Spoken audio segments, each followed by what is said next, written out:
Shalom, bien-aimés frères et sœurs internautes, vous qui aimez la parole du Seigneur, nous vous saluons au nom puissant et glorieux du Christ et Jésus.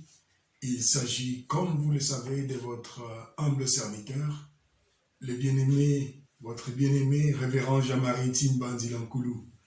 Je vous souhaite de très bons moments de l'écoute de la parole du Seigneur. Nous allons prier le Seigneur. Éternel Dieu Tout-Puissant, Père très saint, nous voulons te célébrer en ce moment et nous croyons que c'est toi qui nous donnes cette belle occasion, cette belle opportunité de partager l'excellente parole que tu nous as donnée à ce moment. Bénis ces moments de partage, reçois toute la gloire au nom de Jésus. Amen. Chers frères et sœurs, tout être humain est un être social. Et à ce titre, il ne peut vivre tout seul. Nous avons besoin des autres, les autres aussi ont besoin de nous. J'ai besoin de vous et vous avez besoin de moi. Alors il faudrait que notre présence dans la société soit une bénédiction pour les autres. Mais vous constaterez avec moi qu'il y a des gens dont la présence constitue une menace pour les autres. Voilà pourquoi le Seigneur nous a mis à cœur de partager avec vous cette excellente parole intitulée, dont le thème est le suivant. Ne sois pas Hérode pour les autres. Ne sois pas Hérode pour les autres. Nous allons lire dans Matthieu chapitre 2. C'est un texte que nous connaissons, que nous lisons souvent à la période de Noël. Nous lisons donc dans Matthieu 2, 1 à 16. Jésus étant né à Bethléem en Judée au temps du roi Hérode, voici deux mages d'Orient arrivèrent à Jérusalem et dirent : Où est le roi des Juifs qui vient de naître ? Car nous avons vu son étoile en Orient, et nous sommes venus pour l'adorer. Le roi Hérode, ayant appris cela, fut troublé, et tout Jérusalem avec lui. Il assembla tous les principaux sacrificateurs et les scribes du peuple, et il s'informa d'eux où devait naître le Christ. Ils lui dirent à Bethléem en Judée, car voici ce qui a été écrit par le prophète.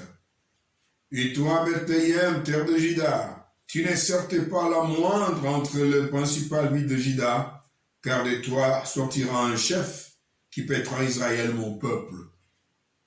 Alors Hérode fit appeler en secret les mages et s'enquit soigneusement auprès d'eux depuis combien de temps l'étoile brillait. Puis il les envoya à Bethléem en disant : Allez, et prenez des informations exactes sur les petits enfants. Quand vous l'aurez trouvé, faites-le moi savoir, afin que j'aille aussi moi-même l'adorer. Après avoir entendu le roi, ils partirent. Et voici l'étoile qu'ils avaient vue en Orient marcher devant eux jusqu'à ce qu'étant arrivée au-dessus du lieu où était le petit enfant, elle s'arrêta. Quand ils aperçurent l'étoile, ils furent saisis d'une très grande joie.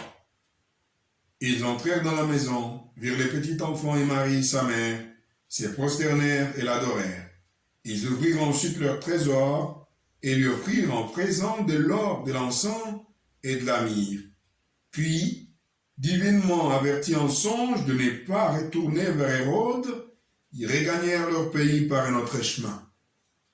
Lorsqu'ils furent partis, voici un ange du Seigneur apparut en songe à Joseph et dit : Lève-toi, prends le petit enfant et sa mère, fuis en Égypte et restez-y jusqu'à ce que je te parle, car Hérode cherchera le petit enfant pour le faire périr. Joseph se leva, prit de nuit le petit enfant et sa mère et se retira en Égypte. Il y resta jusqu'à la mort d'Hérode, afin que s'accomplisse ce que le Seigneur avait annoncé par le prophète. J'ai appelé mon fils hors d'Égypte. Alors Hérode, voyant qu'il avait été joué par les mages, se mit dans une grande colère. Et il envoya tuer tous les enfants de 2 ans et au-dessous qui étaient à Bethléem et dans tout son territoire, selon la date dont il s'était soigneusement enquis auprès de mages. Amen. Alors nous allons parler de 2 sous-points. N'oublions pas le thème, le titre, « Ne sois pas Hérode pour les autres ». Ne soyons pas Hérode pour les autres. Alors le petit premier sous-point, je voulais dire, nous allons voir le groupe de gens qu'Hérode incarne. Et le deuxième sous-point, comment échapper aux mauvaises intentions d'Hérode. Le premier sous-point, le groupe de gens qu'Hérode incarne. En lisant les versets 2 et 3, et dire où est le roi des Juifs qui vient de naître, car nous avons vu son étoile en Orient, et nous sommes venus l'adorer. Le roi Hérode ayant pris cela fut troublé, et tout Jérusalem avec lui.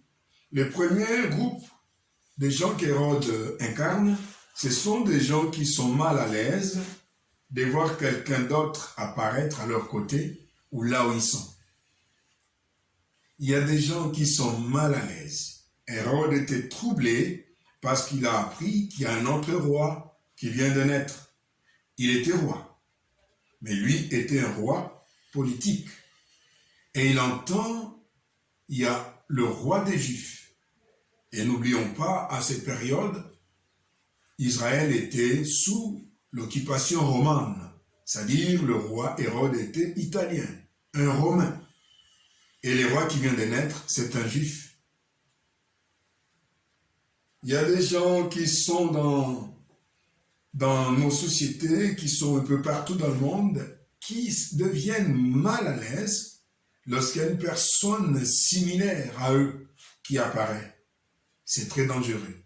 C'est une fausse peur, parce que chacun a sa grâce. Même si vous entendez qu'il y a une personne similaire à vous qui vient d'apparaître, ne soyez pas troublés, sinon vous devenez Hérode. Ça, c'est le premier groupe. Le deuxième groupe, nous le lisons dans les versets 4 jusqu'au verset 6. Il est écrit, « Il assembla tous les principaux sacrificateurs et les scribes du peuple, et il s'informa d'eux où devait naître le Christ. Il lui dira à Bethléem, en Judée, car voici ce qui a été écrit par les prophètes. Et toi, Bethléem, terre de Juda, tu n'es certes pas la moindre entre les principaux lui de Juda, car de toi sortira un chef qui paîtra Israël, mon peuple. » Le deuxième groupe, ce sont des gens qui ne veulent pas voir une autre personne importante sortir en dehors de leur cercle, c'est-à-dire en dehors de leur cercle familial, ça veut dire ils ne veulent pas voir quelqu'un aussi d'important sortir, mais en dehors de leur cercle, en dehors de leur tribu, en dehors de leur pays. Donc, ils supportent mal. Si c'est le cas pour toi, attention, tu es hanté par l'esprit d'Hérode. C'est-à-dire, lorsqu'on dit que de toi sortira un chef, Hérode se dit, ce roi naîtra ou sort d'une autre dynastie, donc ce n'est pas dans ma descendance. Donc il voyait ça mal. Il était mal à l'aise parce que le roi n'était pas dans sa succession. C'est quelqu'un qui sortait d'ailleurs. Donc, les gens qui ne veulent pas voir une autre personne importante sortir en dehors d'eux, en dehors de leur cercle, ce sont également des Hérodes. Troisièmement, du verset 7 au verset 8, écoutez ce que dit Hérode. Hérode fit appeler en secret les mages et s'enquit soigneusement auprès d'eux depuis combien de temps l'étoile brillait. Écoutez ce qu'il dit. Puis il les envoya à Bethléem en disant, allez et prenez des informations exactes sur le petit enfant. Quand vous l'aurez trouvé, faites-le moi savoir, afin que j'aille aussi moi-même l'adorer. Ce n'est pas ce qui était dans son cœur. Il dit une chose, mais il avait autre chose dans le cœur.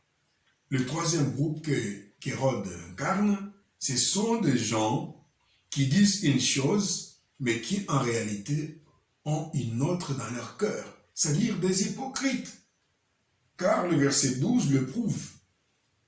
Puis divinement avertis en songe de ne pas retourner vers Hérode, ils regagnèrent leur pays par l'autre chemin.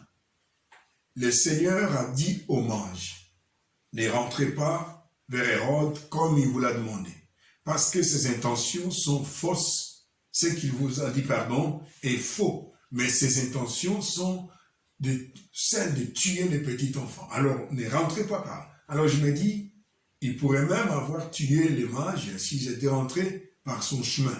C'est pas en vain que Dieu, en songe, au travers un ange, les avait avertis de ne pas repartir par ce chemin-là, de ne plus passer par Hérode. Donc, l'autre groupe, ce sont des personnes qui disent une chose, mais qui, en réalité, ont une autre dans leur cœur, c'est-à-dire des hypocrites. Ce sont là également que les gens qu'Hérode incarne. Donc, nous avons vu trois groupes de gens qu'Hérode incarne, des gens qui sont mal à l'aise en voyant quelqu'un d'autre apparaître à leur côté. C'est-à-dire, quelqu'un de similaire. Bien-aimés dans le Seigneur, vous êtes vous. Même s'il y a quelqu'un comme vous qui apparaît, vous n'avez pas la même grâce. Pourquoi vous vous agitez? Pourquoi vous devenez mal à l'aise? Ça, c'est l'esprit d'Hérode. Et nous avons également vu les groupes de gens qu'Hérode incarne, ce sont des gens qui ne veulent pas voir une autre personne importante sortir en dehors de leur cercle. Cercle familial, cercle politique, cercle ecclésiastique, cercle tribal. C'est-à-dire, ils veulent voir des gens importants seulement dans leur groupe, dans leur cercle. Hérode était mal à l'aise d'entendre que le roi qui vient de naître, c'est le roi des Juifs, et il sort de Bethléem, terre de Juda, pendant que lui était italien. Il était romain. Troisièmement, ce sont des gens qui disent une chose, mais qui ont une autre dans leur cœur. Des hypocrites. Combien de gens vous disent que le Seigneur vous bénisse, mais qui méditent votre mort? Combien de gens vous ont dit bon appétit, mangez bien, mais après avoir mis du poison dans votre nourriture? Combien de gens vous disent à votre santé? Or, ils ont déjà mis du poison dans votre breuvage. Voilà. Ce sont des hypocrites. Ils disent une chose, mais ils ont une autre dans leur cœur. Alors, comment échapper aux mauvaises intentions d'Hérode? Comment échapper? En somme, pour échapper aux mauvaises intentions d'Hérode, il faut obéir à la voix du Seigneur. Il faut obéir aux orientations du Seigneur. Premièrement, nous les voyons avec les mages, au verset 12, ils étaient divinement avertis en songe de ne pas retourner vers Hérode. Et c'est ce qu'ils avaient fait. Et pour Joseph, Jésus et Marie aussi, la Bible nous dit au verset 13, lorsqu'ils furent partis, voici un ange du Seigneur apparut en songe à Joseph et dit, lève-toi, prends le petit enfant et sa mère, fuis en Égypte et restez-y jusqu'à ce que je te parle, car Hérode cherchera le petit enfant pour le faire périr. Et là aussi, Joseph avait obéi. Il pouvait dire, mais Seigneur, cet enfant est le tien. Fais seulement que nous devenions invisibles tout en restant ici. Mais il a obéi. Il a obéi et il a fui avec l'enfant et la mère. Donc, il faut obéir à la voix de Dieu. Il faut obéir aux orientations de Dieu pour échapper aux gens qui sont des vrais Hérodes. Chers frères et sœurs, dans nos familles, dans notre société, il y aura des Hérodes. Mais le Seigneur nous dit de ne pas être Hérode pour les autres. Et pour échapper aux mauvaises intentions d'Hérode, nous devons obéir à la voix de Dieu et nous devons obéir également à ses orientations. Que le Seigneur bénisse sa parole au nom de Jésus. Amen. Prions le Seigneur. Nous te bénissons, Seigneur. Tu viens de nous parler et tu viens de nous dire de ne jamais être des Hérodes pour les autres. C'est-à-dire des gens qui sont mal à l'aise lorsque quelqu'un similaire à eux apparaît à côté d'eux.